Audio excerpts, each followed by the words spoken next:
Let us face, without panic, the reality of our times. The fact that atom bombs may someday be dropped on our cities.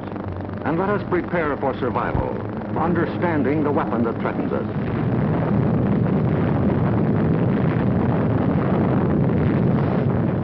An atom bomb destroys or injures in three ways: by blast, heat, and radioactivity.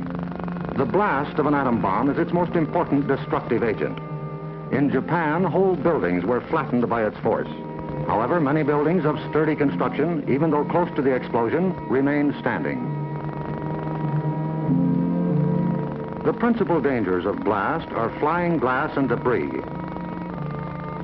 the fires it may start, and the danger of being crushed in collapsing buildings.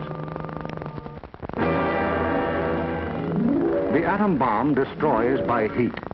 People caught in the open as far as 2 miles away suffered flash burns. Yet, protection could have been easily achieved. Here, a bridge post and rail shielded the surface behind it. Any solid material afforded similar protection. The third weapon of the bomb is radioactivity, thrown off at the instant of explosion. However, the majority of people exposed to radiation recovered completely, including a large percentage of those who suffered serious radiation sickness. Today, they lead normal lives. They bear children. Their children are normal. These, then, are the weapons of the atom bomb that we must protect against: blast, heat, and radioactivity. Our cities are prime targets for atomic attack, but mass evacuation would be dangerous. An enemy would like nothing better than to have us leave our cities empty and unproductive. If an emergency should come, our factories will be battle stations. Production must go on if we are to win. Our offices and homes will also be posts of duty, not to be deserted. With the knowledge of the first atomic explosions to guide us, our chances for survival will be far better than those of the people of Hiroshima and Nagasaki, if we act on our knowledge and are prepared. The first job is to look over your own home for shelter possibilities. If you live in a private home that is well built, the cellar is the safest place to be. The lower you get, the more barriers there are likely to be against blast, heat, and radioactivity. Select the basement wall nearest the probable target area of your city. If the house is blown over, it will most likely fall away from this wall. If you have a workbench or strong table big enough to get under, move it into your shelter area near a wall or strong supporting column. If the time comes when you actually have to take shelter, lie under the table.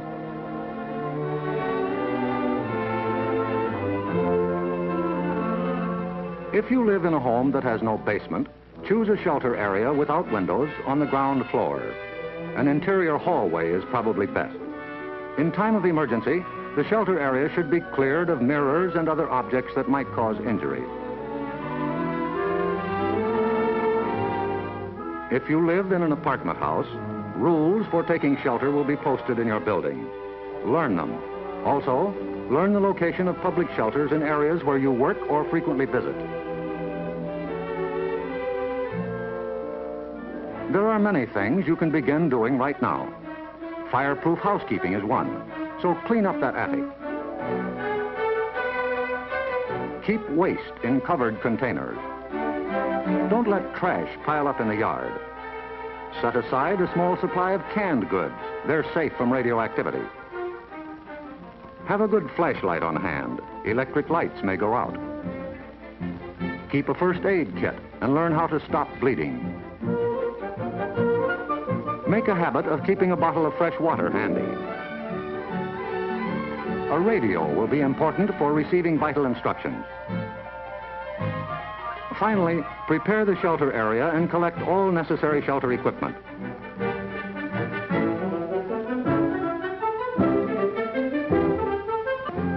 In case of an actual raid or test drill, the alert will be a warbling siren blast lasting 3 minutes.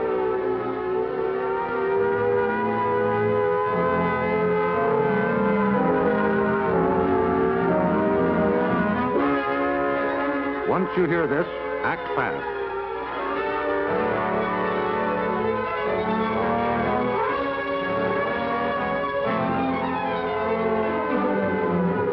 Pull down the shades or blinds and close the drapes against flying glass.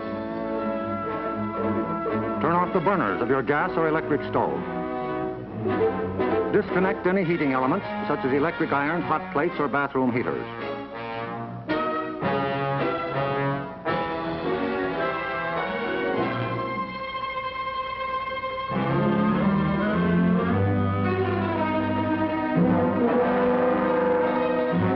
Close all outside doors, but leave them unlocked.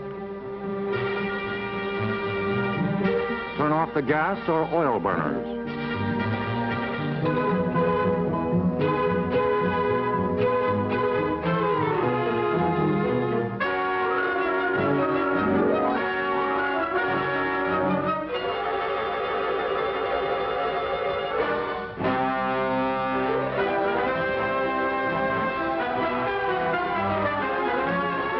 Taking shelter may be a race against time, even when you have some advance warning. But possibly, there may be no time. An attack could come without warning. The sky would suddenly light up. If a doorway is right at hand, use it. If the nearest shelter is more than a couple of steps away, fall to the ground immediately. Flying glass and debris are immediate dangers, so stay where you are until you're sure it's safe to move.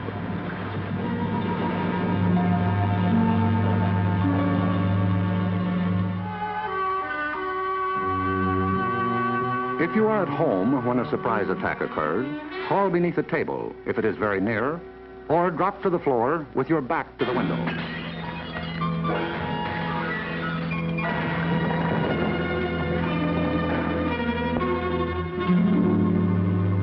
The immediate danger is over in about a minute, unless the explosion occurred near the ground or water. In this case, radioactive materials are trapped in the particles of dirt or water thrown up by the explosion. When these particles fall back to Earth, they may be dangerous. So get indoors immediately after a ground-level explosion. Cover broken windows against radioactive dust with blankets or cardboard. Civil defense radiological teams, equipped with radiation survey meters, will check on contamination in any bombed area. Stay under cover until you hear officially that it is safe outside. If you have been exposed to radioactive dust, wash the exposed areas. Pay particular attention to your hair. Get all the dirt from under your fingernails. If the people of Hiroshima and Nagasaki had known what we know about civil defense, thousands of lives would have been saved. Yes, the knowledge is ours, and preparation can mean survival for you. So act now. Someday your life may depend on it.